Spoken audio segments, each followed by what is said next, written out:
astrologer Wonder Girl, and I am here to give you your monthly forecast for the month of May 2017.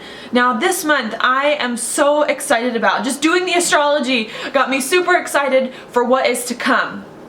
Basically, for the past few months of the year, really since January, we've been going through a really tough spot in the zodiac. We've had a bunch of planets coming through Pisces and into Aries. Now, Pisces is the end of the zodiac. It's the last sign. So a lot of times it indicates endings and retirement, a reevaluation of life, kind of having to think about things and take things a little bit slower to figure out where it is that you want to go to next when all of these planets come into Aries. So we've been formulating behind the scenes a new identity, a new person, a new way of living, especially with a lot of Pluto squares that we've had recently to Uranus and Jupiter, bringing up major changes in our identity, in our relationships, and what we want going forward. And now it's time to finally live them. Of course, the past few months really was a good time to live these changes as these planets moved out of Pisces and in through Aries, but Aries has been a very challenging spot. So as we've tried to make some of these changes to express ourselves in this new identity and who we think we are after we've taken some time out to formulate it, we keep running into all these problems and all these roadblocks with other people and things that keep coming up, preventing us from moving forward. And that's been because as these planets have moved through Aries, which is the first sign in the zodiac, the sign of new beginnings, of a new identity, of starting all over again, they've run into a lot of squares, a lot of oppositions, a lot of hard things coming from other places in the sky. And as we move into this month, things start to free up a little bit. Things, for the most part, are past Aries now, and especially past Pisces. Venus, which is the last planet kind of straggling behind, the last fast-moving planet at least, just went direct and is now leaving Pisces, moving into Aries, and everything else is kind of chugging along in Taurus. So things are starting to ease up, to get a lot lighter or a lot easier to live in some way before we move on into June, which looks amazing. But before we move on into June, there is some baggage we still need to deal with, some things we still need to clear out, some unexpected things that will still come up. Perhaps we don't have the whole story that we need moving forward. And so that's kind of where it puts us in May. May starts out perhaps with some unexpected things happening in regards to your identity. We do have Mercury conjunct Uranus and actually stationed on Uranus, bringing up even more unexpected news, more unexpected events where you want to break free from things in your life as you move forward. So there is a lot of that goes on at the beginning of this month. Now, a lot of this is most likely from the past because Mercury is going retrograde back over this spot, but as it's stationed, you will have to learn how to bring these unexpected things that perhaps happened to you and this news from the past into the future in some way, in a way that is productive and useful. Now, this may not be the most easy. We do have Pluto trine Sun. While a trine is an easy aspect, so it may not be horribly difficult, there could be lots of intensity around this time about your identity, about who you are, about your sense of power in regards to this unexpected new thing that comes up that helps you to break free perhaps from something that's been holding you back. There can also be some confusion on how to act during this time, perhaps a need to be more creative than you feel like you're allowing yourself to be, to come up with creative solutions, to see things differently, especially as Mars at the beginning of the month is in a little bit of a square with Neptune, bringing some issues up like that. And of course, as a result of all this, it's going to be a lot about relationships. Things are going to be happening very fast with people as we make these decisions, as these new unexpected things come up that we will have to learn how to handle, learn how to bring on our journey with us, learn how to move into the future with. Okay, and after we kind of get through that, and this is going to be in the first 2 weeks of the month, around May 9th, I want to say, things start to get much better and much easier and much more exciting.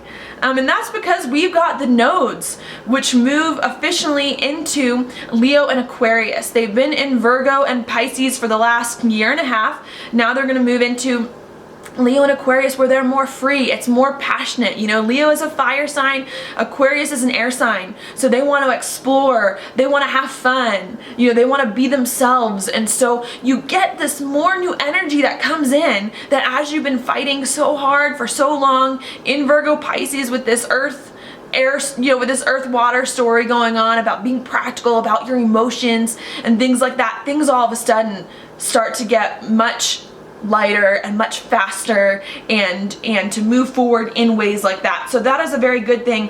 Around the same time that happens, there's a beautiful fire trine on May 11th. I love this. So my fire signs and my air signs especially are going to love this, because we've got the North Node trining Saturn, trining Mercury and Uranus. So all these unexpected things that are coming up, all these changes that are happening are going to be happening very fast, helping to get you on your journey, motivating you to move forward in a way that works for you. So that's super exciting. On top of that, you've got Chiron sextile the Sun, so you've got some big motivation, even though things may be hard, even though things may hurt, to really move forward in a new direction, to overcome some obstacles, to be that person that you want to be.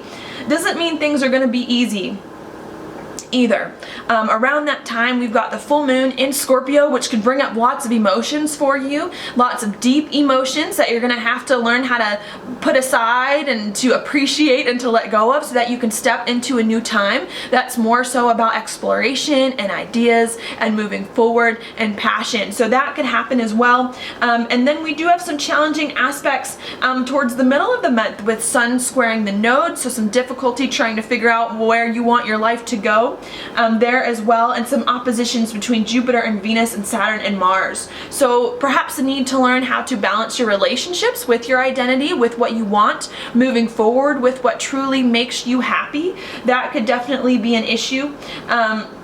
As well as trying to figure out how to explore and expand and move forward in your life in a way that kind of fits with the story overall, that fits with your life overall, and where it is that you want to go and what it is that you're trying to accomplish. So a lot of those things can kind of come up, making the middle of the month a little bit difficult. The end, though, starts to lighten up again. So we kind of have like this interesting roller coaster thing happening, where unexpected things come up at the beginning of the month, and then they're kind of frustrating, and then all of a sudden we get a lot of passion and motivation to move forward, and then things kind of get a little frustrating again, and then all of a sudden things look beautiful. Okay, and they look beautiful especially at the end of the month, and that's because we've got Uranus and Mars making a lot of crazy sextiles in the sky to a lot of, you know, different planets, the nodes, Neptune. We got a lot of trines going on here, so things happening very fast, opportunities coming to you to reach your future, I would say, to be more creative in a lot of ways, to do things that you need, to change the way that you communicate in a way, and the way that you think about life, that is much more beneficial for you, and to finally allow you to expand your life in the way that you want. And we finally end the month with a beautiful new moon in Gemini, which I love because I am a Gemini, bringing in this excitement, this playfulness, and wanting to be free and wanting to explore, and really having a lot of things come to us in that way. Okay, so it's looking to me to be a really exciting month. A lot of things happening very fast, especially when the nodes change signs around the 10th of the month, and then especially later on as we get all these sextiles happening in the last week or two of the month. So it looks good to me. And then finally, after this month, we're going to move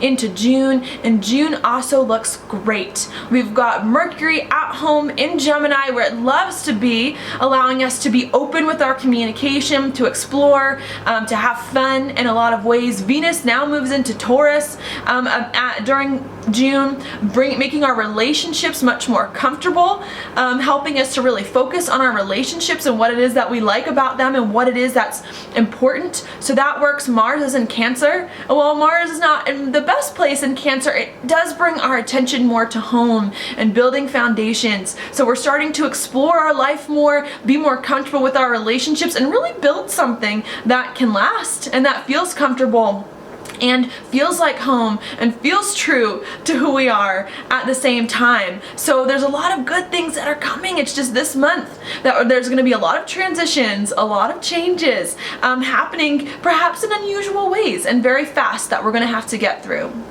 Now the card that I pulled for this month is the Ace of Swords reversed. The Ace of Swords is a lot about ideas and about clarity and about understanding and about your mind, because the swords do rule your thoughts. It also correlates very well to Gemini and the things that are coming in there. But when it's reversed, it could indicate us having a problem getting a handle on our thoughts, having a problem finding clarity in our life. And so I think that that's the message of this month, is to find clarity, to break through some of these roadblocks in your mind and the way that you think about things and where you think your life is going, and to really open up to see things in a new way. And I think that will definitely be possible this month.